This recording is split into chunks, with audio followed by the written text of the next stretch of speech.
Di video kali ini, kita kembali belajar pada tema 6, subtema 1, muatan pelajaran, ilmu pengetahuan, alam. Mengamati siklus hidup makhluk hidup. Di dalam siklus makhluk hidup, terjadi pertumbuhan dan perkembangan. Pertumbuhan adalah perubahan bentuk tubuh karena adanya pertambahan tinggi dan bobot tubuh. Perkembangan adalah proses pematangan fungsi alat tubuh seperti alat perkembangbiakan, kemampuan gerak, kemampuan bicara, dan kemampuan berpikir. Ayo perhatikan siklus hidup kucing dan ayam berikut. Siklus hidup atau daur hidup kucing dimulai dari kucing beranak, kemudian anak kucing, kucing muda, dan kucing dewasa. Siklus hidup atau daur hidup ayam dimulai dari ayam bertelur, kemudian telur, anak ayam, ayam muda, dan ayam dewasa. Ayam dan kucing tidak mengalami perubahan bentuk pada setiap tahap siklus hidup. Hewan tersebut hanya mengalami perubahan ukuran tubuh menjadi tambah besar. Jadi, ayam dan kucing tidak mengalami metamorfosis dalam hidupnya. Mencirikan siklus hidup atau daur hidup serangga. Siklus hidup setiap hewan bisa berbeda-beda. Ada hewan yang mengalami metamorfosis dan ada yang tidak mengalami metamorfosis. Metamorfosis hewan ada yang sempurna dan ada yang tidak sempurna. 1. Metamorfosis sempurna. Metamorfosis sempurna terjadi apabila hewan mengalami perubahan bentuk pada setiap pertumbuhan dan perkembangannya. Hewan yang mengalami metamorfosis sempurna, salah satunya yaitu kupu-kupu. Metamorfosis kupu-kupu dimulai dari kupu-kupu bertelur. Setelah itu, telur menetas menjadi ulat atau larva. Kemudian, ulat menyelimuti tubuhnya dengan benang-benang dari air liurnya untuk menjadi kepompong atau pupa. Di dalam kepompong, tubuh ulat berangsur-angsur berubah lalu menetas menjadi kupu-kupu. Selain kupu-kupu, kita dapat mempelajari daur hidup hewan lainnya yang bermetamorfosis sempurna. Misalnya, hewan-hewan di sekitar kita, yaitu nyamuk dan lalat. Metamorfosis nyamuk. Nyamuk dewasa bertelur di permukaan air yang menggenang. Telur nyamuk akan menetas menjadi jentik-jentik nyamuk atau tempayak. Tempayak hidup dengan cara berenang di air. Lalu, tempayak akan tumbuh menjadi pupa. Setelah beberapa lama, pupa akan pecah dan nyamuk keluar dari dalam pupa. Metamorfosis lalat. Lalat dewasa bertelur dan biasanya meletakkan telurnya di tempat yang kotor, seperti di timbunan sampah. Telur lalat menetas menjadi larva atau belatung. Larva bergerak dan merayap mencari makanan. Belatung akan tumbuh dan berubah menjadi pupa.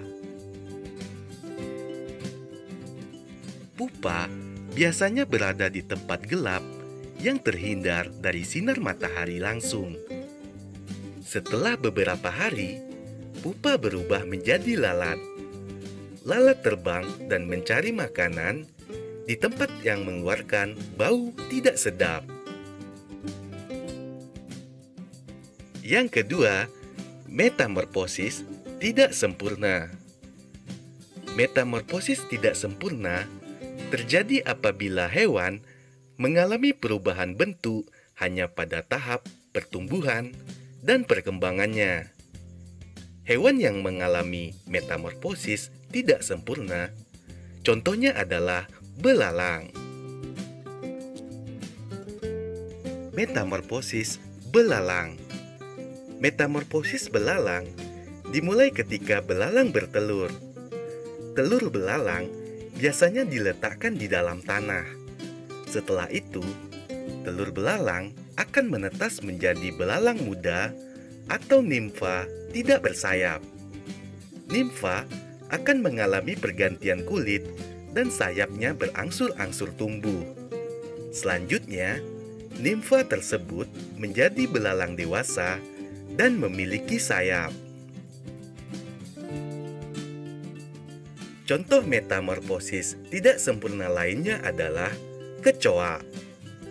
Dimulai dari kecoa dewasa bertelur, lalu meletakkan telurnya secara berkelompok di dalam kapsul.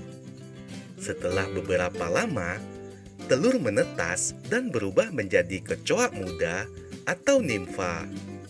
Nimfa belum memiliki sayap, dan warna kulit nimfa berbeda dengan kecoa dewasa.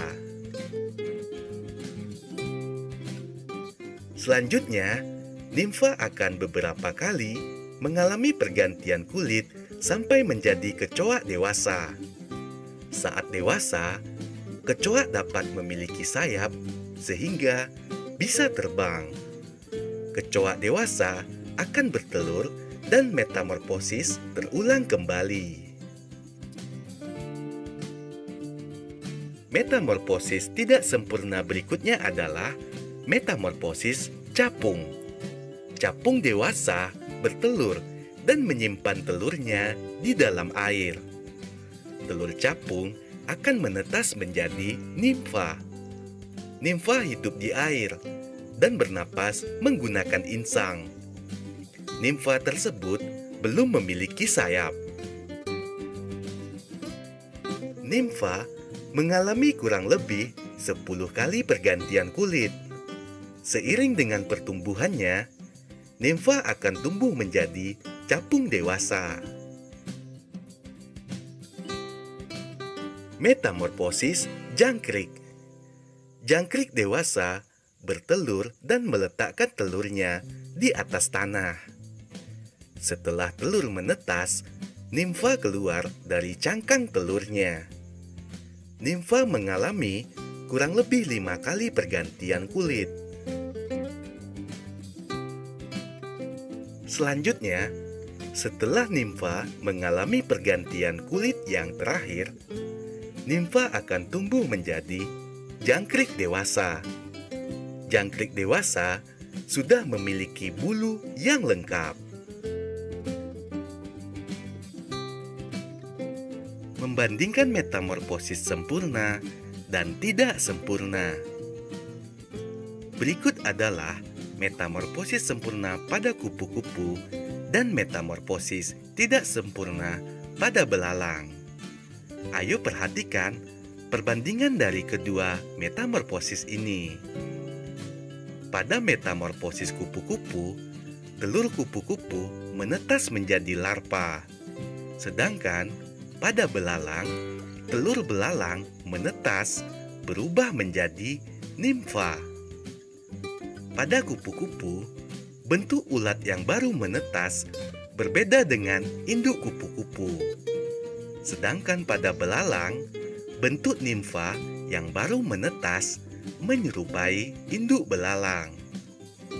Selanjutnya, pada kupu-kupu mengalami perubahan dalam setiap tahapannya. Sedangkan belalang hanya mengalami perubahan pada beberapa tahapan saja.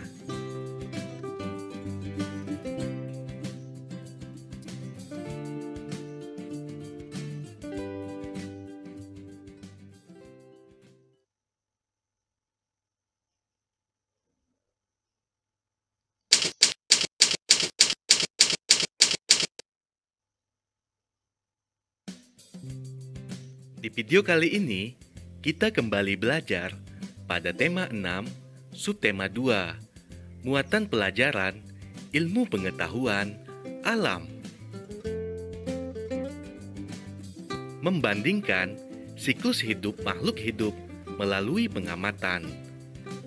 Temanmu ada yang bercita-cita menjadi dokter hewan.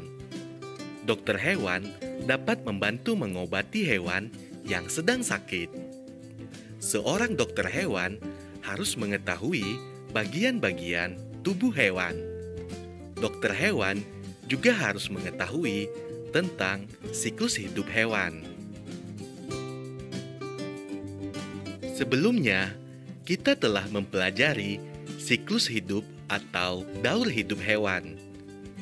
Ada hewan yang mengalami metamorfosis atau perubahan bentuk tubuh, dan ada juga hewan yang tidak mengalami perubahan bentuk tubuh atau yang tidak bermetamorfosis. Ayo perhatikan gambar-gambar hewan berikut. Manakah hewan yang mengalami metamorfosis dan yang tidak mengalami metamorfosis? Metamorfosis dibedakan menjadi dua, yaitu metamorfosis sempurna dan metamorfosis tidak sempurna. 1. Metamorfosis sempurna. Ciri metamorfosis sempurna ada dua.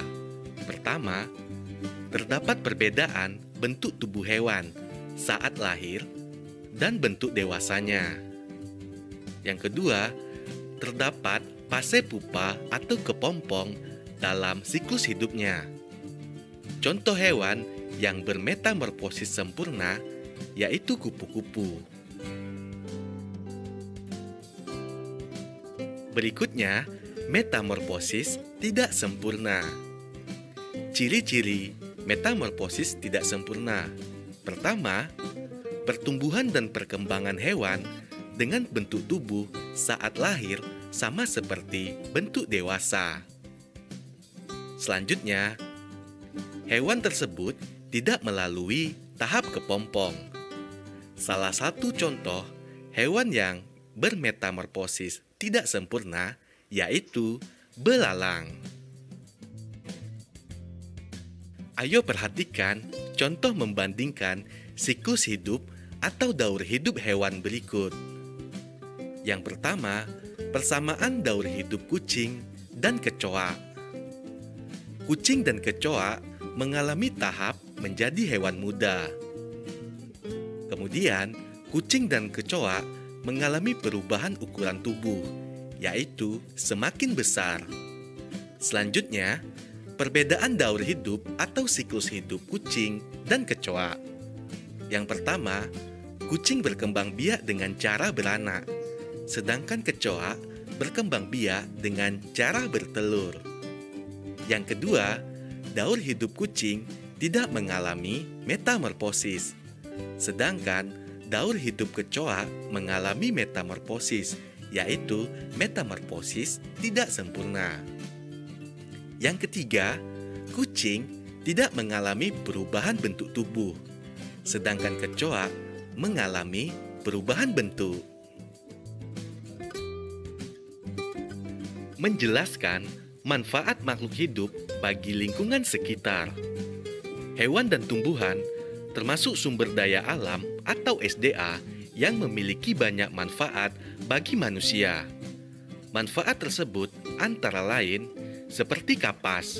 Kapas bermanfaat untuk bahan pembuatan kain katun. Selanjutnya, ulat sutra. Ulat sutra sebagai bahan pembuatan kain sutra. Kemudian, hewan kerbau.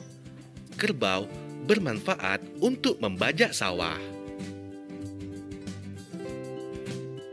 Ayo perhatikan tabel manfaat hewan dan tumbuhan berikut. Jenis sumber daya alam, tumbuhan. Contohnya, padi, kapas, kayu jati. Manfaatnya, padi sebagai bahan makanan pokok. Kapas sebagai bahan pembuatan kain katun. sedangkan kayu jati sebagai bahan bangunan dan perabot. Selanjutnya, sumber daya alam hewan. Contohnya seperti ikan, manfaatnya sebagai bahan makanan. Domba, manfaatnya sebagai bahan makanan dan rambutnya untuk bahan pakaian. Berikutnya kerbau. Kerbau manfaatnya untuk bahan makanan dan tenaganya untuk membajak sawah. Pemanfaatan makhluk hidup juga ada yang berhubungan dengan siklus hidup hewan tertentu. Misalnya, ulat sutra dalam tahap kepompong bermanfaat sebagai pakaian. Serat dari kepompong diolah dan dipintal menjadi benang. Benang-benang tersebut kemudian dibuat menjadi kain sutra sangat halus, indah, serta bernilai tinggi. Ayo perhatikan peta pikiran, manfaat tumbuhan dan hewan. Yang pertama, manfaat tumbuhan dan hewan bagi manusia. Sebagai bahan pangan, bahan sandang, obat-obatan, peralatan rumah tangga, dan untuk meringankan pekerjaan. Selanjutnya, manfaat tumbuhan dan hewan bagi lingkungan. Sebagai penyejuk udara, pencegah terjadinya erosi, penyeimbang lingkungan, dan penyubur tanah. Ayo amatilah hewan dan tumbuhan di sekitar rumahmu. Sebutkan manfaat hewan dan tumbuhan tersebut bagi manusia.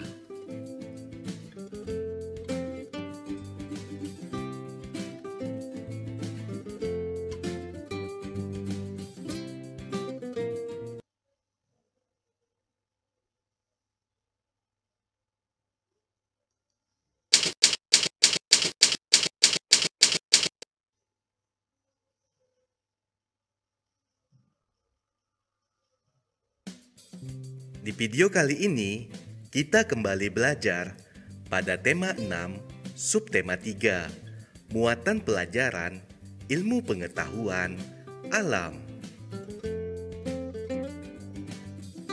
Pentingnya pelestarian makhluk hidup di lingkungan sekitar. Pelestarian makhluk hidup seperti hewan dan tumbuhan mempunyai banyak manfaat bagi manusia. Pemanfaatan yang bijak akan menjaga kelestarian makhluk hidup di sekitar kita. Daur makhluk hidup yang ada di alam pun akan terjaga. Dengan demikian, makhluk hidup seperti hewan dan tumbuhan dapat terhindar dari kepunahan. Pemanfaatan sumber daya alam, hewan dan tumbuhan secara berlebihan akan merusak kelestarian lingkungan. Daur hidup makhluk hidup akan terganggu. Akibatnya, lama-kelamaan jenis tumbuhan dan hewan akan punah. Oleh karena itu, pelestarian sumber daya alam sangat penting untuk kita lakukan. Beternak ayam merupakan salah satu contoh pelestarian makhluk hidup. Upaya pelestarian yang bisa kita lakukan yaitu dengan memanfaatkan kotoran ayam menjadi pupuk. Pelestarian tumbuhan dan hewan dapat kita lakukan dengan berbagai cara. Misalnya, dengan membuat poster tentang pentingnya melestarikan tumbuhan dan hewan. Ayo perhatikan contoh poster berikut.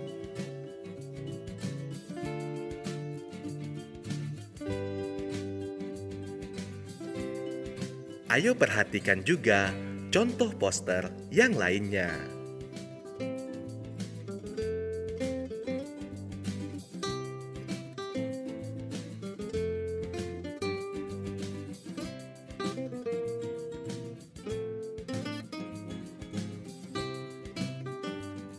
Upaya pelestarian makhluk hidup. Beberapa penyebab kelangkaan hewan dan tumbuhan yang ada di Indonesia antara lain sebagai berikut. Yang pertama, penyebab kelangkaan hewan, yaitu sering diburu untuk dijadikan hewan peliharaan, dijual, digunakan sebagai hiasan, serta obat. Kemudian, membutuhkan waktu berkembang biak yang cukup lama. Kelangkaan yang ketiga, habitat dirusak oleh manusia, misalnya dibakar. Selanjutnya, yang keempat, tidak mampu beradaptasi tentang perubahan alam. Berikutnya, penyebab kelangkaan tumbuhan. Yang pertama, dimanfaatkan terus-menerus tanpa ada usaha melestarikannya. Yang kedua, sulit berkembang biak. Ketiga, tumbuhan terkena hama. Dan yang keempat, mengalami kekeringan sehingga tidak memungkinkan untuk tumbuh dengan baik. Berikut beberapa upaya pelestarian yang dapat dilakukan. Upaya yang pertama, penegakan hukum terhadap perburuan hewan langka dan penebangan hutan. Dalam menjaga kelestarian alam di Indonesia, pemerintah membuat peraturan dan akan memberi sanksi bagi pelaku penebangan hutan dan perburuan hewan secara liar.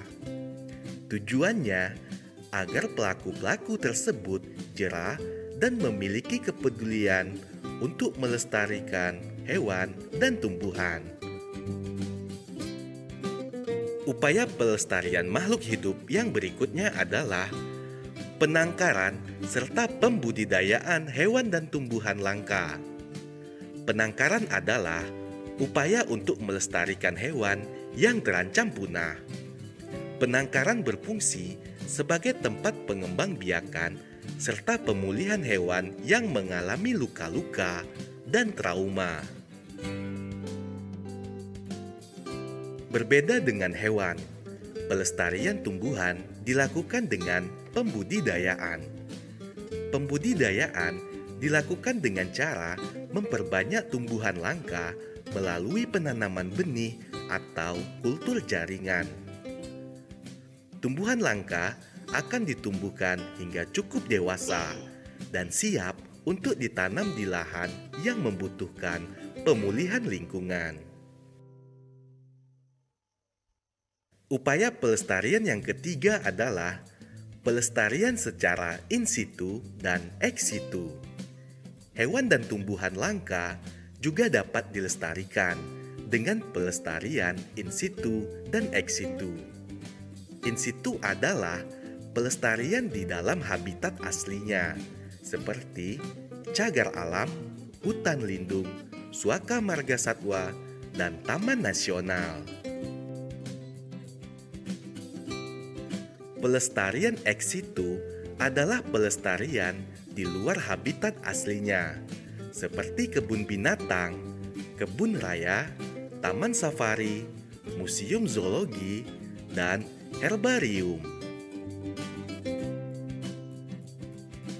Ayo perhatikan gambar berikut. Menurutmu, bagaimana kondisi lingkungan pada gambar berikut ini? Apa upaya yang dapat dilakukan untuk memulihkan lingkungan tersebut?